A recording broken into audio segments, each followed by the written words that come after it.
بسم اللہ الرحمن الرحیم الحمدللہ رب العالمین والعاقبۃ للمتقین والصلاۃ والسلام علی سید المرسلین نبینا محمد وعلی آلہ وصحبہ اجمعین ومن تبعہم بإحسان الی یوم الدین اما بعد۔ محترم سامعین اکرام، آج کا جو خطبہ ہوا ہے وہ بڑوں کے احترام کے اوپر ہوا ہے، لہٰذا ہمیں کو غور سے سننا چاہیے اس کے ترجمے کو۔ اللہ رب العالمین ہمیں دین کی سمجھ دے۔ میرے مسلمان بھائیوں، اسلامی اخلاق کی بنیادوں میں سے ایک سب سے بڑی بنیاد بزرگوں کی عزت کرنا اور ان کا احترام کرنا، اس کی تاکید ہماری شریعت میں، جس کا اظہار بڑوں کے ساتھ ادب، ماں باپ کے ساتھ حسن سلوک اور عمر رسیدہ لوگوں کی عزت میں ہوتا ہے۔ اللہ کے رسول صلی اللہ علیہ وسلم نے فرمایا، ان من اجلال اللہ تعالی اکرام ذی الشیبۃ المسلم وحامل القرآن غیر الغالی فیہ والجافی عنہ واکرام ذی السلطان المقسط۔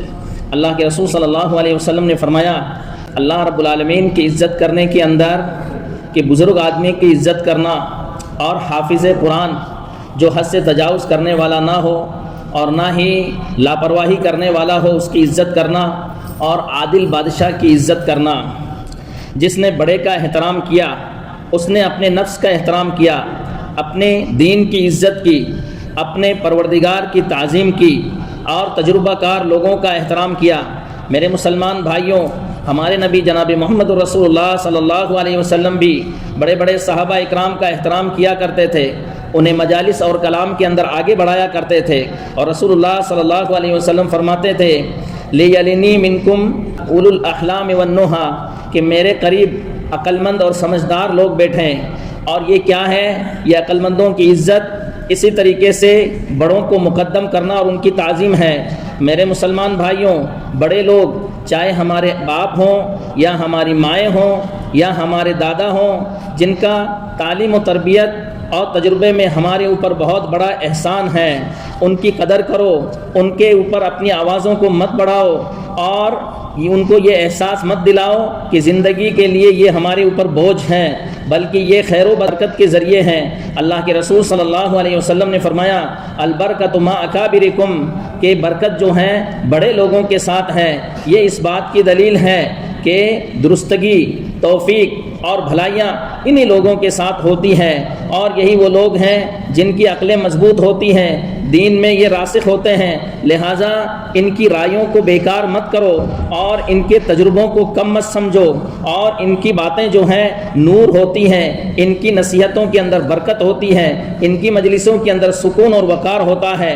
اللہ کے رسول صلی اللہ علیہ وسلم سے پوچھا گیا کہ اللہ کے رسول صلی اللہ علیہ وسلم سب سے اچھا آدمی کون سا ہے؟ اللہ کے رسول صلی اللہ علیہ وسلم نے جواب دیا، من طال عمرہ وحسن عملہ، جس کی عمر لمبی ہو اور اس کے جو اعمال ہیں وہ اچھے ہوں۔ پھر پوچھا گیا کہ لوگوں میں سب سے بدترین آدمی کون ہے؟ تو اللہ کے رسول صلی اللہ علیہ وسلم نے جواب دیا، جس کی عمر لمبی ہو اور اعمال برے ہوں۔ اور اللہ کے رسول صلی اللہ علیہ وسلم نے فرمایا، لیس احد افضل عند اللہ من مومن یعمر فی الاسلام لتسبیحہ وتکبیرہ وتہلیلہ، کہ اللہ رب العالمین کے نزدیک سب سے افضل مومن وہ ہے کہ جس کی عمر اللہ رب العالمین کی پاکی کے اندر، اللہ کی تسبیح کے اندر، اس کی تکبیر کے اندر اور لا الہ الا اللہ کے اندر جو ہے عمر گزرے۔ اور رسول اللہ صلی اللہ علیہ وسلم نے فرمایا، خیارکم اطولکم اعمارا واحسنکم اعمالا، کہ تم میں کا سب سے بہتر شخص وہ ہے جس کی عمر لمبی ہو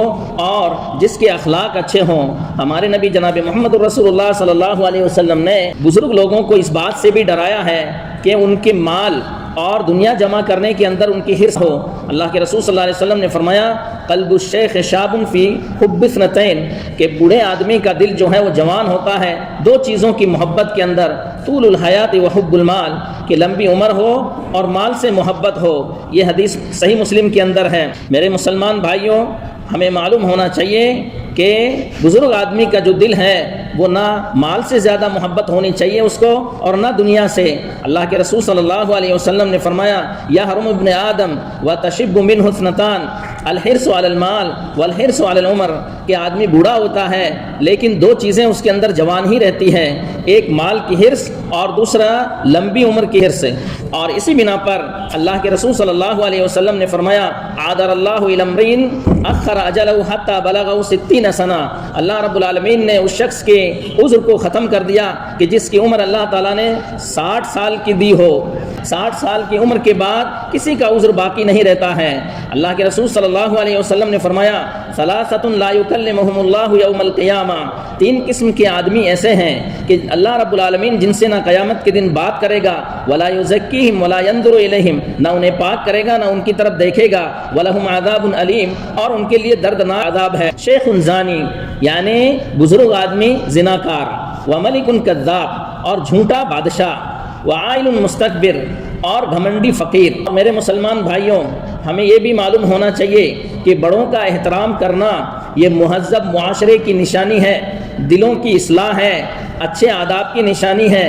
اللہ کے رسول صلی اللہ علیہ وسلم نے فرمایا لیس منا من لم یوقر کبیرنا ویرحم صغیرنا، ہم میں سے وہ شخص نہیں ہے جو بڑوں کی عزت نہ کرتا ہو، چھوٹوں پر رحم نہ کرتا ہو، ویعرف لعاملنا حقہ، اور عامل کا حق نہ سمجھتا ہو۔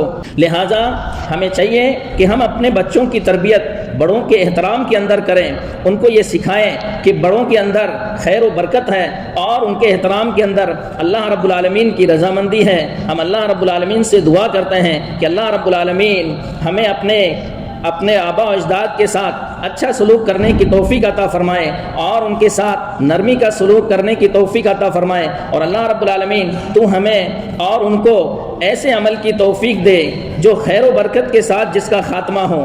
اللہ جو دنیا سے چلے گئے ہیں ان پر تو رحم کر، اور جو دنیا کے اندر موجود ہیں ان کی حفاظت کر، اور جو دنیا سے چلے گئے ہیں ان کو جنت الفردوس عطا کر۔ آمین۔ وآخر دعوانا ان الحمد للہ رب العالمین۔ جزاکم اللہ خیرا، والسلام علیکم ورحمۃ اللہ وبرکاتہ۔